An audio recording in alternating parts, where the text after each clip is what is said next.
Alors, comment on peut faire pour savoir si on est attaqué par l'ombre ou si on a sur nous des entités, des parasites ou si ce sont des émotions, des blessures qu'on est en train de traverser. Et faire la différence, c'est pas facile. Il y a pas mal de personnes parmi vous qui me posent la question parce que c'est très angoissant. Et puis je le vis aussi, donc je peux vous en parler. Et voilà ce que je vais vous transmettre parce qu'il y a une sorte d'urgence en ce moment. Il y a vraiment des forces en action en fait qui viennent nous chercher très loin pour qu'on puisse encore mieux apprendre à se connaître, à reprendre notre pouvoir, à comprendre ce qui est autour de nous et les enjeux aussi. On est dans une belle énergie, que ça va, qu'on est dans une belle conscience, qu'on fait ce qu'on a à faire en fait. Et ça va bien, notre morale est stable, et puis que soudainement, après être allé dans un lieu, ou après une nuit, parfois ça arrive dans le sommeil chez soi, ou après avoir fréquenté quelqu'un où c'est pas la super vibration, et ben c'est à ce moment-là que vous sentez que vous chutez en énergie, que vous vous sentez pas très bien, il peut y avoir des symptômes comme des migraines soudaines, la nausée,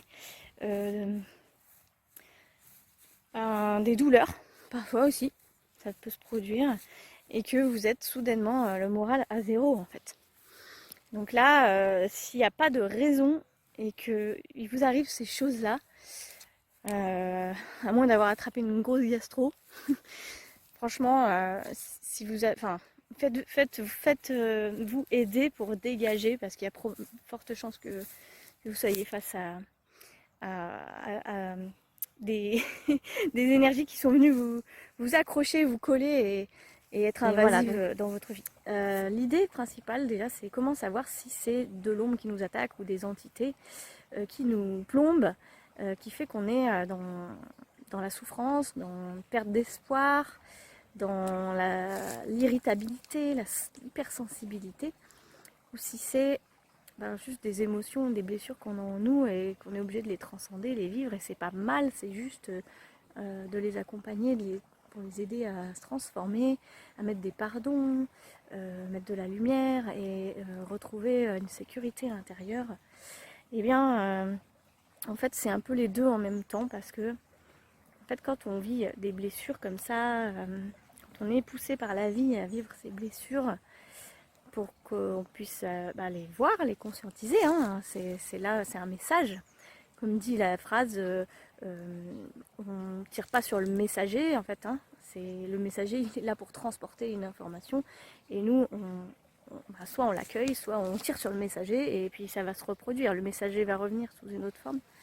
Et puis, voilà, ces blessures-là, ces choses qu'on traverse, eh bien, elles viennent nous activer sur le plan émotionnel, sur de la tristesse, du désespoir, de la colère. Et ça va toucher des zones en nous qui sont vraiment affectées voilà, par des choses du passé, de notre histoire ou du karmique, évidemment. Et ce qui se passe, c'est qu'à cet endroit-là, on va perdre notre confiance, notre lumière, notre joie.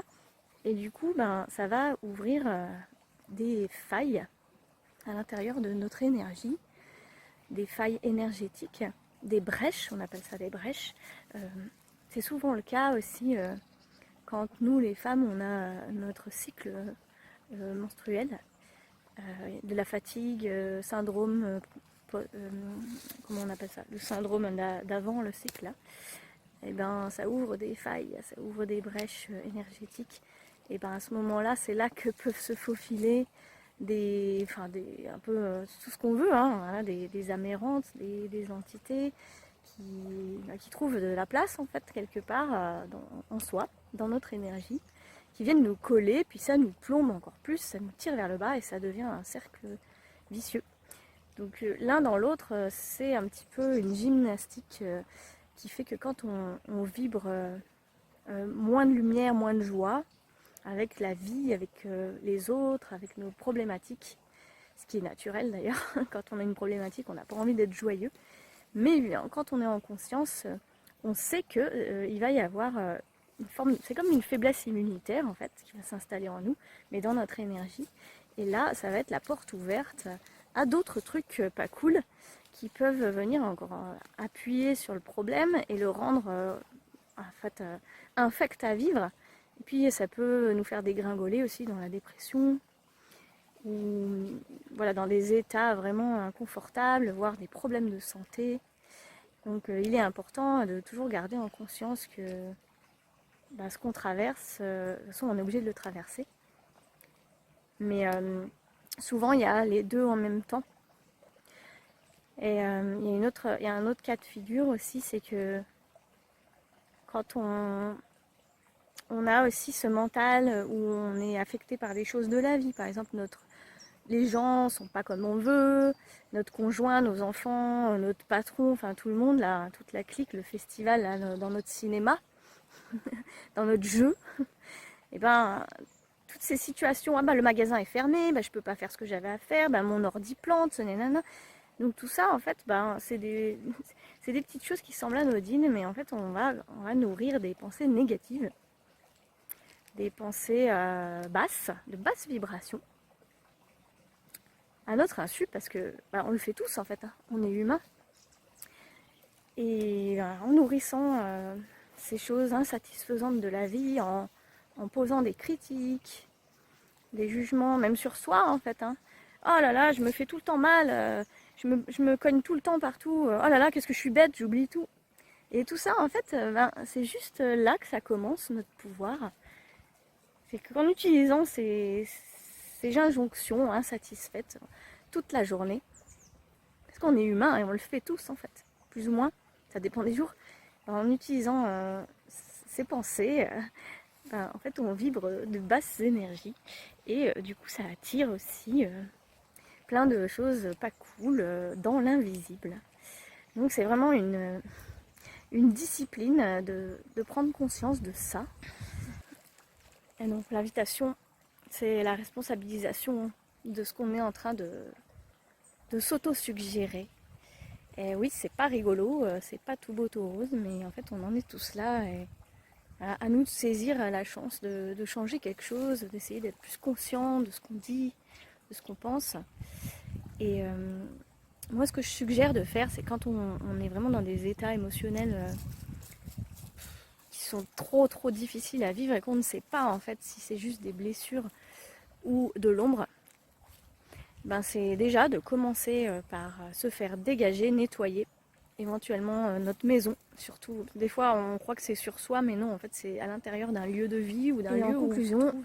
Je dirais que toutes ces expériences-là, malgré qu'elles soient juste horribles, qu'on n'a pas envie que ça nous arrive, eh bien elles sont toujours là pour servir notre évolution. Et donc si ça nous arrive à répétition, c'est qu'on est en train d'apprendre quelque chose. Donc essayons de voir aussi une autre version de l'histoire, parce que si on se positionne en victime, en fait, ça va toujours nourrir cette fréquence de victime et on va encore recevoir de la merde. Donc le plan que je trouve qui est à tester, c'est de se dire en fait qu'est-ce que j'ai à apprendre. Qu'est-ce que j'ai à apprendre? Qu'est-ce que j'en fais? Comment je m'en sers? Voilà. Est-ce que je continue avec la même stratégie qui est de me plaindre, d'être en colère, de pousser des coups de gueule contre la vie, ou est-ce que je prends sur moi et je me dis qu'est-ce qui fait reflet en moi à travers cette expérience? Parce qu'en fait ce qui nous arrive dehors, vous savez que tout est de l'information, tout est information, tout est énergie, il n'y a pas de forme en soi. Si on regarde sur le plan quantique, il n'y a plus de forme, il n'y a plus de choses visuelles, mais il n'y a que de l'information. Donc en fait, l'extérieur qui se manifeste à soi, ce n'est qu'un écho à notre information intérieure. Alors voilà, moi je vous invite à justement changer de regard et à voir qu'est-ce qui se reflète en vous. Alors soit c'est de la peur de ces situations, et là on vous demande de reprendre votre pouvoir intérieur, d'aller voir comment vous pouvez vous-même vous débarrasser, enfin entre guillemets, gérer cette situation, ou alors voir qu'est-ce que vous auriez pu envoyer comme truc pas cool à des gens autour de vous, ou à la vie tout simplement, ou à vous-même, et que du coup en vibrant ces fréquences-là, ça vous revient en fait d'une autre manière. Donc c'est pour ça que une fois je parlais dans une vidéo du pardon, parce que moi je fais souvent cette introspection, c'est quand j'ai quelque chose qui m'agace dans ma vie, vraiment profondément, un truc vraiment qui me bloque, qui me prend la tête, et bien je me mets à prier et je demande pardon en fait, parce que j'ai forcément fait une erreur quelque part pour que ça me revienne. Et je regarde à quel endroit en fait je me suis trompée, à quel endroit j'ai été dure peut-être avec moi-même ou avec des gens ou des situations. Et ça me fait toujours un écho et je me dis ah mais oui c'est vrai, l'autre jour j'ai balancé ça à quelqu'un, je me suis pas rendu compte mais c'était un peu dur. Ou alors j'arrête pas de me critiquer, ou alors j'arrête pas de balancer des mauvaises pensées, des jugements en fait. Par exemple sur une situation de ma vie, ah bah de toute façon nanana. Et tout c'est ce que je vous disais au début de la vidéo en fait, tout ça ce sont des énergies, des fréquences vraiment basses. Donc on peut choisir de se dire ben ça me saoule la vie, je vais continuer. Là il y a un avion là. Je vais continuer à me plaindre parce que ça me fait du bien, ça libère quelque chose, enfin sur l'instant du moins. Ou alors bah ok je vais essayer de comprendre quelle est ma part de responsabilité et comment je peux agir, comment je peux retourner les choses, changer ma vibration pour transformer ce qui me plaît pas. Et à un moment donné, quand on rentre sur une certaine fréquence de conscience, pleine conscience de chaque mot qu'on va dire à soi-même ou aux autres, on vibre à une fréquence suffisamment, j'allais dire, saine, éclairée, consciente. Et là, normalement, quand même, on passe un stade où on commence à devenir invisible aux yeux des énergies basses. Donc on va moins les rencontrer. Voilà, c'est une expérience personnelle. Peut-être que je rajouterai d'autres choses. Et en tout cas, je vous souhaite bon courage. Il faut que je vous partage une anecdote vraiment intéressante. Très personnelle, mais c'est pas grave. De toute façon, il faut être humble. Et voilà, il y a longtemps dans ma vie, avant que je sois sur cette vision un peu plus large, holistique de la vie, du monde, moi, j'étais dans des relations un petit peu de jugement et tout ça, avec la vie, avec les autres, quand j'avais la vingtaine, quoi. Et j'ai perçu beaucoup de choses à retardement. C'est que, par exemple, j'avais quelqu'un dans ma famille que j'aimais beaucoup, que j'aime beaucoup. Et en fait, cette personne, comme un peu tout le monde, elle n'avait pas forcément les réponses et les attitudes qui me plaisaient à tous les coups. Et il y a des choses qui me dérangeaient et tout chez elle. Et donc cette personne, il y avait des moments où je l'ai beaucoup critiquée, beaucoup jugée. Bon, bref, finalement le temps passe et 10 ans plus tard à peu près, quand j'étais dans le début de mon éveil spirituel, je me suis rendu compte d'un truc. Il y a des petites fées là qui viennent me chatouiller le nez. Je me suis rendu compte qu'en fait elle venait plus prendre de mes nouvelles, cette personne. Elle venait jamais vers moi, elle répondait pas à mes appels, elle était de moins en moins disponible. Et donc avant on se faisait des sorties, voilà, des choses comme ça. Et là c'était vraiment, j'existais plus quoi. Et puis ça l'intéressait plus qui j'étais, etc.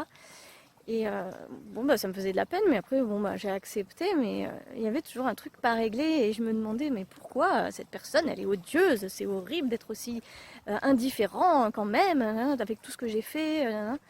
Bon voilà, on se raconte notre petite histoire, on est vexé, les gens sont pas comme il faut, les gens sont pas respectueux, nanana, tout le festival.